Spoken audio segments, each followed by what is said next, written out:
मित्रांनो, दक्षिण इकडे आझाद मैदानावरती उपस्थित असलेल्या सर्व आपल्या बंधू भगिनी, महाराष्ट्रातील सर्व आपले समदुखी सहकारी, त्यामध्ये प्राथमिक, माध्यमिक, उच्च माध्यमिकचे जे 20% वाले असतील, 40 वाले असतील, 60 वाले असतील, छोटीवाले असतील अथवा पुणे स्तरावरील अघोषित असतील, या सर्वांना माझे एक नम्र विनंती आहे. फेसबुक जमान्याच्या इतिहासात मी पहिल्यांदाच लाईव्ह बोलतोय. लाईव्ह बोलण्याची गरज मला तरी आतापर्यंत पडली नाही. ती भूमिका आतापर्यंत ज्या व्यक्तीकडे दिली जात असायची ती व्यक्ती समर्थपणे पार पाडत असायची. अशा केवळ एकाच व्यक्तीबाबत मी बोलत होतो, असे अनेक मावळे आपल्याकडे आहेत. पण तो मला सुद्धा आपल्या इतर सहकार्याबरोबर लाईव्ह यावं असं वाटलं. म्हणून 3 जानेवारीपासून सुरू असलेल्या शिक्षक समन्वय संघाच्या लढ्याबाबत, आंदोलनाची पुढील दिशा काय असावी, आंदोलन नेमकं कोणत्या दिशेने आपल्याला चालवायचंय, याबाबत मी तुम्हाला थोडंसं बोलण्याचा प्रयत्न करतोय. केवळ मी आपल्या सहकारी शिक्षकांनाच बोलतोय असं नाही, महाराष्ट्रातील तमाम शिक्षण संस्था चालक असतील, त्याचबरोबर शिक्षण क्षेत्राविषयी विविध जे व्यक्ती निगडीत आहेत, जे की समाजकारणातही काम करतात, राजकारणातही काम करतात आणि त्याच्या माध्यमातून शिक्षण चळवळीला प्रेरणा दिली जाते, प्रेरणा मिळते, यांनाही माझं आवाहन आहे. त्याचबरोबर आपण नेहमीच म्हणतोय की सर्वच जर एका छताखाली जमलं पाहिजे, या उद्देशाने आपण राज्यस्तरीय एकच छत बनवलं, ते म्हणजे शिक्षक समन्वय संघ. जे काही शिक्षक समन्वय संघाला पाठिंबा देणाऱ्या संघटना असतील, मी सर्व संघटनांची इथं नावं घेणार नाही, कोणत्याही संघटनेचं नाव घेणार नाही, त्या संघटनांचे संस्थापक अध्यक्ष असतील, सचिव असतील, कार्याध्यक्ष असतील वा इतर राज्य पदाधिकारी असतील, विभाग पदाधिकारी असतील, जिल्हा पदाधिकारी असतील, तालुका पदाधिकारी असतील आणि त्यांचे सदस्य, विविध संघटनांचे नाव न घेता मी सर्व संघटनांचे म्हणतोय. कारण कोणत्याही आंदोलनाचं यश हे केवळ एकट्याच्या बळावर जिंकलं जात नाही, ते मिळत नाही, तर ते अनेकांच्या ताकदीवर ते लढलं जातं आणि त्याच्यावरती त्याचं श्रेय यश मिळवलं जातं. महाराष्ट्रातील आपल्या अंशतः अनुदानित अथवा विना अनुदानित बांधवांच्या मनामध्ये कुठेतरी शंकेची पाल आहे, काहीतरी यांच्यामध्ये बिनसलेला आहे आणि शिक्षक समन्वय संघ सध्या एकसंघ राहिलेला नाही. हा तुमचा मी गैरसमज आहे असं मानतो. म्हणून मी सुरुवातीलाच या ठिकाणी पहिल्यांदाच मी तुम्हाला लाईव्हच्या माध्यमातून मी स्वतः आपणास आवाहन करतोय.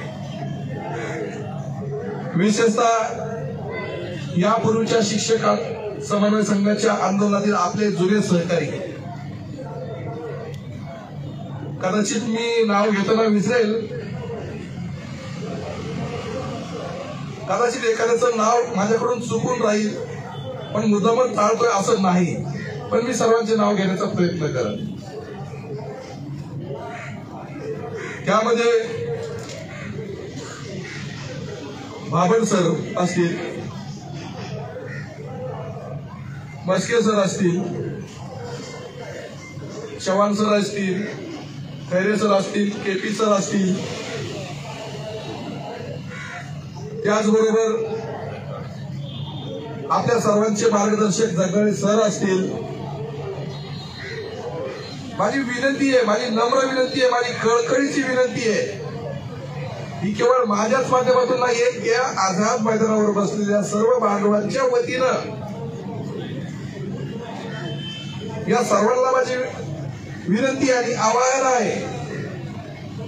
शिक्षक समन्वय संघाचा इतिहास आहे, तो इतिहास पुसला जाऊ देऊ नका. काही व्यक्तिशा काम आहेत, कोणाची परीक्षा असेल, कोणाचं घरगुती वैयक्तिक काम असेल, ठीक आहे, 2 दिवस लागतील, 3 दिवस लागतील, परंतु आपण आझाद मैदानाकडे या. जोपर्यंत या मैदानातून आपण एक संघ एकत्रितपणा महाराष्ट्राला दाखवत नाही, तोपर्यंत महाराष्ट्रातील तमाम आपल्या सहकाऱ्यांच्या मनात विश्वास निर्माण होत नाही. म्हणून हाच विश्वास संपूर्ण महाराष्ट्राला देण्यासाठी आपण सर्वांनी जितकं शक्य होईल तितकं लवकर आपण आपली बॅग भरावी. ज्या पद्धतीने आपला प्रवास आहे त्या प्रवासाच्या दिशेने आपण मार्गस्थ व्हावं. आणि विशेष तुम्ही आलात, 2 दिवस थांबलात, 4 दिवस थांबलात, परत गावाकडे चाललात, किंवा आपण 2 दिवसाच्या 4 दिवसाच्या तयारीने आपल्याला मुंबईला जायचंय, काय हरकत नाही, हे टाळून या. घरी कल्पना द्या की शिक्षक समन्वय संघाचं आंदोलन किती दिवस चालतंय, काय चालतं, त्याचा यश मिळण्यास किती वेळ लागतो. जितकी संख्या जास्त असेल तितकं लवकर यश मिळतं. कमी संख्येवर यश मिळतं असं म्हणणार नाही, फक्त काय होतं, त्याला वेळ जास्त लागतो. परंतु जसं मी आवाहन करत आहे तसं आपण आपल्या स्तरावरून आपण सध्याच्याला आहेत त्या ठिकाणावरून आता जस्ट लगेच आपल्या संपर्कात असलेल्या सर्व प्राथमिक, माध्यमिक आणि उच्च माध्यमिकच्या आपल्या सहकार्यांशी संपर्क करा.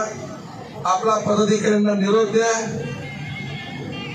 थोड्या वेळापूर्वीच मी सांगितलं, राज्य पदाधिकारी असतील, विभाग पदाधिकारी असतील, जिल्हा पदाधिकारी असतील, तालुका पदाधिकारी असतील, या सर्वांनी आपल्या जबाबदारीची जाणीव ठेवून, आपल्या जबाबदारीची भान ठेवून आपण आपल्या कामामध्ये योगदान देण्यासाठी समोर या.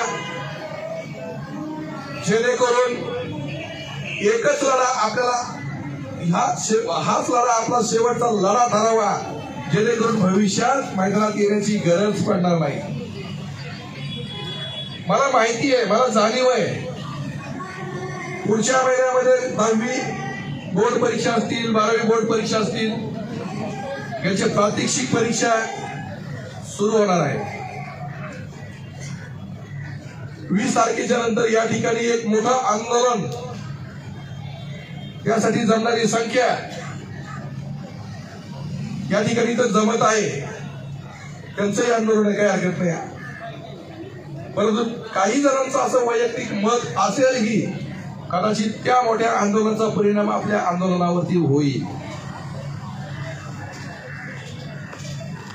आपल्याला जागा इथं दिलेलीच आहे, त्यांना जागा दिलेली आहे. आपण आपल्या जागेवरती बसलं तर आपल्याला कोणी उठून लावणार आहे का? कोणी उठून लावणार? हेच एक वैशिष्ट्य राहील की मोठ्या मोठ्या जितके इथे 100 आंदोलन असू द्या, पण त्यामध्ये एक शिक्षकांचं सुद्धा स्वतःच्या हक्काच्या लढ्यासाठी, पगारासाठी सुद्धा इतर शिक्षक सुद्धा या मैदानावरती इतर आंदोलनाच्या तुलनेत तिथे बसलेले, त्यांच्यासोबत बसलेले, हेही महाराष्ट्राला कळत. आज नाही उद्या संवादातून मार्ग निघेलच. शिक्षण मंत्री संवाद करायला तयार आहे. दुर्दैवाने आज भेट होऊ शकली नाही. काल भेट संध्याकाळी 20 मिनिट चर्चा झाली. ते संवादासाठी तयार झालेले आणि पुढची त्यांच्यामध्ये त्यांचं काम चालू आहे त्यांच्यामध्ये. परंतु या ठिकाणी मोजकेच काही अनुभवी लोक उपलब्ध असल्यामुळे मंत्रालयीन ठिकाणचा फॉलो, इतरांच्या गाठी भेटी, निवासाची व्यवस्था, या सर्व गोष्टीचा भार झेपावणं शक्य नाही. त्यासाठी आपले पूर्ण जे लोक आहेत त्यांनी समोर यावं, आपलं सहकार्य द्यावं. सहकार्याच्या माध्यमातून काय होईल, इतरांचा भार सुद्धा फार कमी प्रमाणात, कमी प्रमाणात का होईना तो कमी होईल. काहीही की म्हटलं तरी आपला एकच ध्येय आणि एकच उद्देश आहे. प्रश्न अनेक आहेत, प्रत्येक प्रश्नाचं एकच उत्तर आहे, आझाद मैदानावरील संख्या. तो काय म्हणतो, हा काय म्हणतोय, त्याच्याशी काही देणं घेणं नाही. आपण बोलताना घोषणा देताना म्हणतोय अरे देत कसा नाही, घेतल्याशिवाय राहत नाही.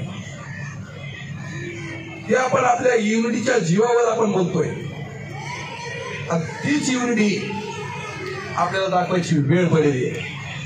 पुन्हा एकदा मी माझं विनम्रपणे हात जोडून विनंती करतोय, मित्रांनो, शिक्षक समन्वय संघाचा सुद्धा आंदोलन आतापर्यंत जे चाललेलं आहे, जे की त्याचा इतिहास पाहता जवळजवळ सर्वच आंदोलनाच्या माध्यमातून काही ना काही यश आपण प्राप्त केलेलं आहे. परंतु सदरेल आंदोलन सुद्धा त्याच दिशेने जावं, चांगल्या यशाकडे जावं, चांगल्या यशाकडे जावं, एवढी अपेक्षा आहे. कोण आंदोलन लावतं, कोण करतं, कोण असं बोलतो, कोण तसा बोलतो, आपल्यावरती काही परिणाम पडत नाही. आणि तुम्ही जर आला तर लवकरात लवकर आला, तुम्ही येणार आहे, मी त्याबद्दल विचार करणार नाही. पण जितक्या लवकर होईल तितक्या लवकर हा शब्द प्रयोग केला गेला. तुम्ही जर आला इथं बसणाऱ्यांची ताकद वाढते, मानसिक आधार मिळतो आणि लढण्याची जिद्द वाढते. म्हणून आपण सर्वजण या मैदानावर बसलेल्यांची तुम्ही एक ऊर्जा आहात. शेवटी आपण निश्चितपणानंच आज, उद्या, परवा अथवा मॅक्झिमम सोमवारच्या दिवसापर्यंत आपण आझाद मैदानावर सर्वच संघटनेचे सर्वच पदाधिकारी तसेच महाराष्ट्रातील आपला सर्व बांधव भगिनी उपस्थित राहील अशी अपेक्षा व्यक्त करतो. आणि यापुढे मी शेळके सरांना पुढील त्यांची काय मत आहे त्यांना जाणून घेण्यासाठी